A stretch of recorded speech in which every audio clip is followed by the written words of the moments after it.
Социальный проект «Инклюзивные мастерские», победивший в Фонде президентских грантов в прошлом году, при поддержке Министерства культуры реализует программу для поддержания населения Чеченской Республики, проводит краткосрочные обучающие курсы для детей, безработных и пенсионеров-инвалидов. Программа рассчитана на месяц обучения. Занятия проводятся в мастерской художественной керамики и гончарного дела. Мастерская функционирует с 2010 года. Цель этого проекта – обучить людей ремеслу гончарного искусства. В дальнейшем благополучатели смогут применять полученные навыки для продажи сувенирной продукции собственного производства. Этот социальный проект для пенсионеров и для инвалидов очень полезная вещь для рук, для больных. Как сказать, восстанавливаешь не только моторику рук, но и успокаивает нервы. Гончарный круг. На гончарном круге мы делали чайник. Первый раз в жизни видели гончарный круг, но у нас все-таки это все получилось. За месяц, чтобы такой результат от начала до конца, до росписи довести, конечно, в республике навряд ли есть такие хорошие преподаватели, чтобы могли довести нас от начала до конца. Первую в руку глину я взяла и сразу смогла слепить, благодаря нашему преподавателю, вот такую кофейную чашку. Месяц назад я даже и придумать не могла, что я могу такое сделать. А сейчас спокойно я могу даже кому-то это показать и сделать. Мастерская работает и вне рамок социального проекта. Здесь также проводятся занятия, мастер-классы и курсы для всех желающих. Полученные средства идут на приобретение расходных материалов, ремонт оборудования и другие нужды мастерской. Проект реализует благое дело для всех и каждого, в особенности для тех, кто в этом остро нуждается и приносит немалую пользу жителям нашего региона. Когда я сюда пришла, я испытала огромные эмоции, я практически летала, я вспомнила все фильмы про Насреддина, как он делал горшки. Неужели я тоже буду эти горшки теперь делать? И меньше чем за месяц я научилась ручную лепить, на гончарном кругу лепить. Уже вылепила несколько изделий, всем это все нравится, мне особенно нравится, хотя до совершенства далеко. Дальше, значит, это очень перспективное дело, между прочим. Это можно использовать для создания даже личного бизнеса. Я рекомендую даже многим пенсионеркам, пенсионерам не сидеть перед телевизорами и познакомиться с этим делом. Это находится недалеко, адрес вы найдете. Когда увидите изделия, которые выполнили те, кто никогда в жизни не прикасался к глине, то вы приведете всех своих родственников, знакомых и сельчан. Нельзя сказать, что я бездельничала на пенсии. У меня нет привычки бездельничать, не буду говорить, чем занималась, но моя жизнь дополнилась многообразием, скажем. Стала многообразнее, я узнала многое о гончарном искусстве. И теперь грешу, захожу в интернет, смотрю, что, откуда, зачем, как бы мне что, самостоятельно теперь что-то делать. На нервную систему тоже хорошо влияет. Многие удивляются терпению, но это как раз в нашем возрасте нужно и терпение, и спокойствие.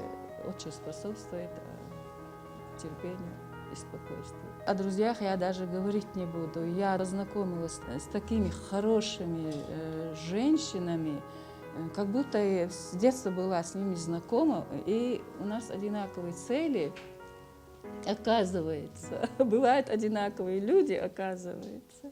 Такие проекты нуждаются в большей поддержке для того, чтобы они не переставали существовать, чтобы они могли цвести пышным цветом. И подобных программ и инициатив с каждым годом становилось все больше и больше. Приехала я с Гудромесского района, пенсионерка. Я случайно увидела объявление. По этому объявлению я очень хотела заниматься этим делом и пришла сюда. Нашим чеченским женщинам я хочу прочесть стихотворение Симы Бакриевой. И жара их даже не пугает, и издалека они идут. И работа в их руках играет, и друзей они к себе зовут. Вот как надо жить на этом свете, не страдать, не плакать, не кричать, а передавать друзьям приветы каждый день с улыбкой встречать и желать друг другу только счастья, и за новый день благодарить, чтобы улетучились ненастья и всегда в прекрасной форме быть.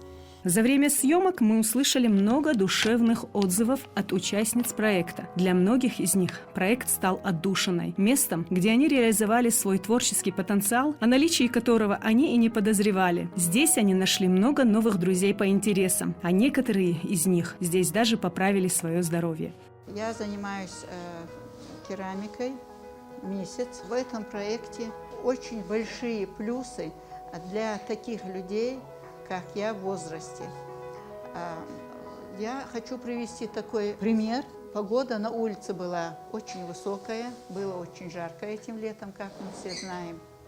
Мы занимались в этой мастерской. Эта мастерская, она, конечно, ограничена. И в связи с тем, что напряжение было очень слабое, кондиционер не работал, мы работали вот в этой мастерской. Занимались, лепили с глины, кто что хотел. Разные проекты у всех свои. Я человек с ограниченным здоровьем, и очень на меня влияет недостаток, если кислорода, дышать сложно. Но я не заметила, занимаясь этой керамикой, что уже идет 6-й час вечера, и что тут очень ограничено кислородно, как не хватает кислорода. Я абсолютно не поняла, что происходит. Я так была увлечена вот этой лепкой. И мне бы очень хотелось, чтобы этот проект развивался, не заканчивался на этом, вот, и чтобы тот, кто может помочь в развитии этого проекта, обратили внимание на этот проект. И чтобы женщины, такие как мы в возрасте, пришли сюда и заняли свое личное время тем, что начали бы лепить. Очень увлекательное занятие, успокаивает нервы и развивает моторику рук. Я считаю, что это очень важный проект. Хотелось бы, чтобы все наши женщины пришли сюда и вложили в развитие керамики свой личный вклад, чтобы сделали. Участники курсов смогут собственными руками научиться создавать изделия народно-художественных промыслов и выйти на рынок для их продажи, что поможет им улучшить свою жизнь, подправить материальное положение, получив базовые знания для профессии мастера НХП. Каждая группа пройдет недельные бизнес-курсы в Республиканском бизнес-центре, где открыто специальное отделение НХП, предлагающее содействие в выводе на рынок новых продуктов, обеспечение участия на мероприятиях внутри региона и за его пределами, оказание маркетинговых и консультационных услуг.